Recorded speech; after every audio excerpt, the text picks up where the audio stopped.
कोई भी चीज़ करने का रिजल्ट ही मेन चीज़ होता है। चाहे आप गलत काम कर रहे हैं तो उसका परिणाम खराब निकलता है तो आप उससे प्रिहेबिटेशन करते हैं कि ये काम नहीं करना है। अच्छा काम कर रहे हैं, रिजल्ट बढ़िया निकलता है तो दूसरा कोई देख करके सोचता है कि हम भी इस चीज़ को करें। समझ रहे बात को ना? जैसे अभी देख रहे हो ना कि लड़के लड़कियाँ इधर उधर भाग रहे हैं, पढ़ाई करने जा रहे हैं वहीं से गायब हो जा रहे हैं, तो इसका परिणाम गलत निकल रहा है। समाज में देख रहे हो कितना गाली गलौज उन लोगों के साथ किया जाता है, वैसे लोगों के साथ किस नज़र से देखा जाता है उन लोगों को, है ना। तब आप उस चीज़ से सीख लेते हैं कि भविष्य में अगर मेरे साथ ऐसा होता है तो हमारे साथ भी यही होगा। आप उसके पेरेंट्स को देखते हैं कि पेरेंट्स कितना मतलब लज्जित होकर के समाज में उनको चलना पड़ता है ना। तो किसके कारण? वो बच्चा जब गलत करता है तो उनके कारण वैसा करना पड़ रहा है उनको। तो उससे सीख लेना चाहिए हमको कि जब वो परिणाम निकला, काम करने के लिए तो किया जिसने किया, लेकिन वो परिणाम जो आया उसका भुगतान क्या करना पड़ा, उस चीज से हमको सीख मिलता है। अगर कोई अभी आपको पढ़ने में मन नहीं लग रहा है, मन नहीं करता है पढ़ने का, ठीक है, लेकिन एक लड़का पढ़ रहा है, 400-450 नंबर ला दिया तो उसका परिणाम अच्छा आया, आपका परिणाम खराब आ गया, तो आपको फॉलो कोई नहीं करेगा, आपको तो ऐसे ही त्याग देगा, लेकिन उसको फॉलो को लोग करना चाहेगा क्योंकि उसका परिणाम क्या आया था? अच्छा आया था। समझ रहे बात ना? अच्छा काम करना चाहिए, अच्छा काम करिएगा तो परिणाम अच्छा ही मिलेगा। ऐसा कहा जाता है कि परिणाम की चिंता मत करो, अगर आप सही रास्ते पर हो तो परिणाम अच्छा ही होगा। अगर आपको पहले से ही पता है कि आप बुरे रास्ते पर हैं तो निश्चित तौर पर परिणाम बुरा आएगा। आज का साला जनरेशन इस हद तक चला गया है, इस हद तक उसका सोच हो चुका है कि अपने माँ बाप से ज्यादा किसी चीज को इम्पोर्टेंस देता है। आज अगर कोई चीज शेयर करना होता है इंटरनेट की इस दुनिया में, आज फीलिंग बताना होता है तो हम इंटरनेट पे बताते हैं, today is my mood very खराब, आज हमारा बहुत मूड खराब है, आज मन नहीं कर रहा है ये करने का। वो चीज हम लोग किस पे शेयर करते हैं? फेसबुक और व्हाट्सएप पे शेयर करते हैं। पहले हम माँ बाप से शेयर करते थे कि पापा मम्मी आज मेरा मूड खराब लग रहा है, मुझे सोने का मन कर रहा है, मुझे यहाँ टहलने का मन कर रहा है, मुझे घूमने का मन कर रहा है। आज हम नेट पर शेयर कर रहे हैं, व्हाट्सएप पे शेयर कर रहे हैं। इससे रिलेशनशिप टूट रहा है। माँ बाप का प्यार, माँ बाप का ममता जो है वो धीरे धीरे दूर होते जा रहा है और बाहरी दुनिया से हम लोगों को लगाव हो रहा है।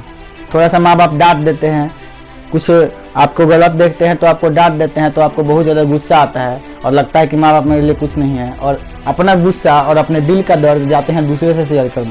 यानी कि आपको लगता है कि माँ बाप से ज़्यादा कोई और इम्पोर्टेंट है। इंटरनेट पे शेयर करते हैं, बॉयफ्रेंड से जाकर शेयर करते हैं, अपने गर्लफ्रेंड से जाकर शेयर करते हैं, अपने दोस्तों से जाकर शेयर करते हैं, लेकिन आपको ये नहीं लगता है कि माँ बाप ही सब कुछ है। यहाँ तक अगर ले करके आया है ना, तो वो कहीं ना कहीं माँ बाप का ही देन है। तो उनके इम्पोर्टेंस को समझना चाहिए। आपके समस्याओं का समाधान आपके माता पिता ही हैं और कोई आपके समस्या का समाधान नहीं कर सकता है। समझ रहे बात ना? आज देखते हैं लड़के लड़कियां भाग जाते हैं, जा करके शादी कर लेते हैं, 2 साल बाद फिर माँ बाप को ही पास आना पड़ता है। पुराने जमाने में लोग कहा गया है ना कि कतनी चिड़िया उड़े आकाश लेकिन कोई धरती है काश। समझ रहे बात ना? 2 साल 4 साल शरीर का गर्मी है, तब तक एकदम उड़ रहे हैं, पंख है उड़ रहे हैं, पंख कट गया फिर बाबू के पास आना पड़ेगा। गलत काम से हम लोगों को प्रोहिबिटेट करना चाहिए। देख रहे हैं समाज में, उस चीज से शिक्षा लीजिए।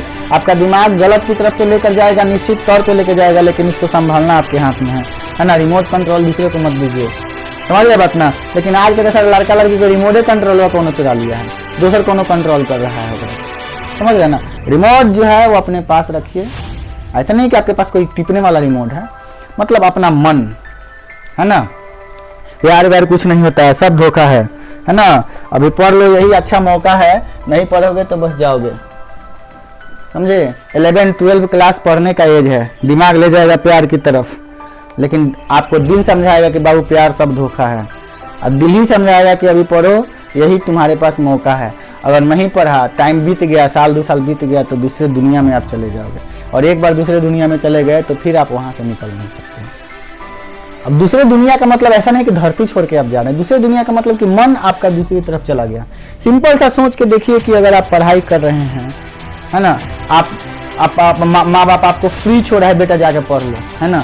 रास्ते में आ रहे हैं, कुछ गलत काम कर रहे हैं, यहाँ पढ़ने आ रहे हैं, पता चल रहा है कि आप यहीं से कहीं फरार हो जा रहे हैं, तो मार्केट जाके कर रहे हैं, माता पिता जान रहे हैं कि आप क्लास करने आए हुए हैं। कभी कभी तो ऐसा भी होता है, कुछ बच्चों के साथ ऐसा भी देखा गया है कि वो पढ़ने आते हैं, बोलते हैं कि हम जा रहे हैं पढ़ने के लिए, क्लास का टाइम है 9 से लेकर के 12 तक, और 9 से 12 तक क्लास नहीं आते हैं, कहीं और चले जाते हैं, है ना।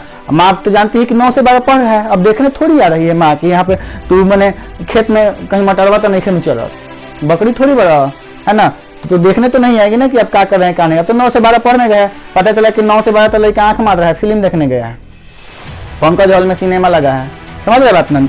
तो मूवी देख रहा है, 9 से 12 तक जाकर मूवी देख रहा है, मार जा रही है कि बच्चा पढ़ने गया था, आधा घंटा हो सकता है लेट से आया, बोलेगा कि आज सर थोड़ा एक्स्ट्रा क्लास लेगा, मार धार देख रहे थे। अरे चोटा, माँ बाप को धोखा देना बंद करो। देखो माँ बाप को जो बच्चा धोखा देता है, यही धोखा एक नहीं है, धोखा बहुत प्रकार के होते हैं। देखो माँ बाप कितना परेशान होता है। तुम आज कहीं माँ को छोड़ के चले जाते हो तो वो भटकते रहते हैं 10 दिन 15 दिन तक, हो सकता है खोजते खोजते वो थक जाए, फिर घर आ जाते हैं, रोते हैं तुम्हारे लिए, समझ रहे बात ना। और कौन कौन तुम्हारे लिए रोता है? कोई रोता है? वो एक माँ और एक बाप ही हैं जो तुम्हारे लिए सर्वस्व त्याग दिया है कि तुम ही सब कुछ हो, एवरीथिंग। तुमको डांटते हैं, तुमको मारते हैं, तुमको फोन नहीं देते हैं, तुमको एक्स्ट्रा पैसा नहीं देते हैं, तो तुम्हारे लिए कर रहे हैं क्योंकि तुम बिगड़ जाओगे। अगर तुमको पूरी तरह से छूट दे दिया जाए तो तुम कंट्रोल में नहीं रहोगे, इसलिए माँ बाप आपको डांटते हैं। ये सब समझदारी नहीं है बच्चा के पास, है ना। और कदम उठा लेता है कुछ इस प्रकार का कि क्या बताएं। जो भी चीज़ हम लोग आज अपना दिल का चीज़ शेयर करते हैं इंटरनेट पर किसी और के सामने, क्या सोल्यूशन मिल पाता है? नहीं मिल पाता है। अंत में आपके माँ बाप ही सोल्यूशन देते हैं, चाहे वो खर्चा का प्रॉब्लम हो। अच्छे माँ बाप आपके शक्ल को देख के पहचान लेते हैं कि बेटा को प्रॉब्लम है, आपको वो सपोर्ट करते हैं। इंटरनेट पर सपोर्ट मिलता है, इंटरनेट पर तो नेटे ज्ञान होता है, समय का बर्बादी है, आँख का दर्द है, दिमाग का दर्द है ना। 2 पल के लिए चैटिंग, इसके बाद कुछ सोल्यूशन नहीं। माँ बाप का इंपॉर्टेंस दीजिए, उनकी इज्जत प्रतिष्ठा को समझिए, जैसा वो कहते हैं वो सही है ना। वो गलत कभी नहीं आपको रास्ता बताएंगे। यह बात आपका टीनेज पार करने के बाद समझ में आता है, जब आप टीनेज पार कर जाते हैं। चला सब दुनिया वही है ना। बस लोगों का सोच बदल चुका है, इसलिए सोच पुरानी सभ्यता पुरानी परंपराओं को लाना बहुत ज़्यादा जरूरी है। और नहीं तो बस वही होगा जो होते आ रहा है। 2050 तक पता चलेगा कि सारा सिस्टम ही बदल चुका है, पूरा हमारा इंडिया अमेरिका हो गया। थोड़ा सा चेंज होइए, पुरानी परंपराओं को समझिए। पुरानी परंपरा गलत नहीं थी,